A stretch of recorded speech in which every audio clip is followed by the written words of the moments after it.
have to say, I think it's just amazing coincidence more than anything, and obviously there were thousands of families who were impacted from September 11th, but I think the odds that, I grew up down in that area and my dad worked in the Twin Towers, and then I moved up here, then I became a runner, then I just happened to end up running this marathon is a pretty freakish coincidence.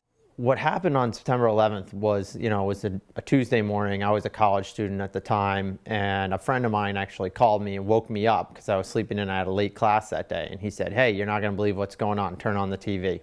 This friend knew my dad worked on a high floor in the Twin Towers. We had a very hard time trying to get a hold of my dad, but ultimately he had called my brother and left a voice message for him that was along the lines of, "Hey, there's a crazy accident in the tower next door." And he was up looking down at it, actually.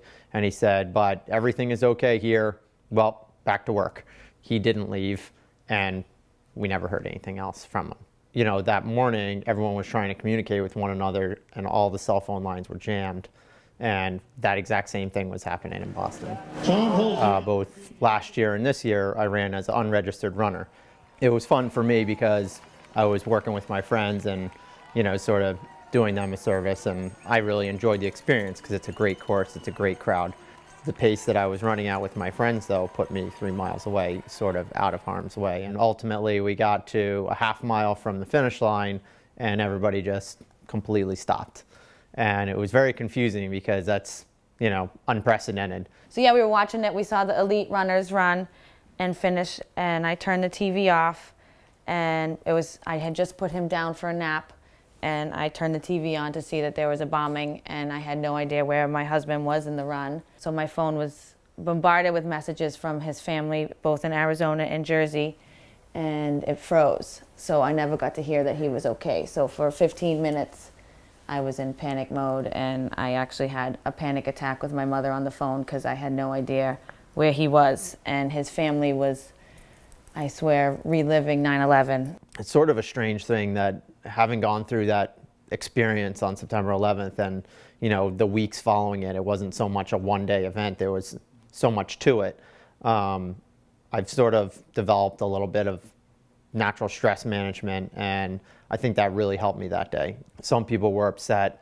There were a lot of people who, didn't speak English, so you saw these clusters of people getting together from common cultures, and they were trying to communicate and figure things out. He's a very strong person, and he actually helped a lot of people get through their fear at the bombing. I don't know, I'm in complete shock. Like, I can never believe that we have some sort of connection to both.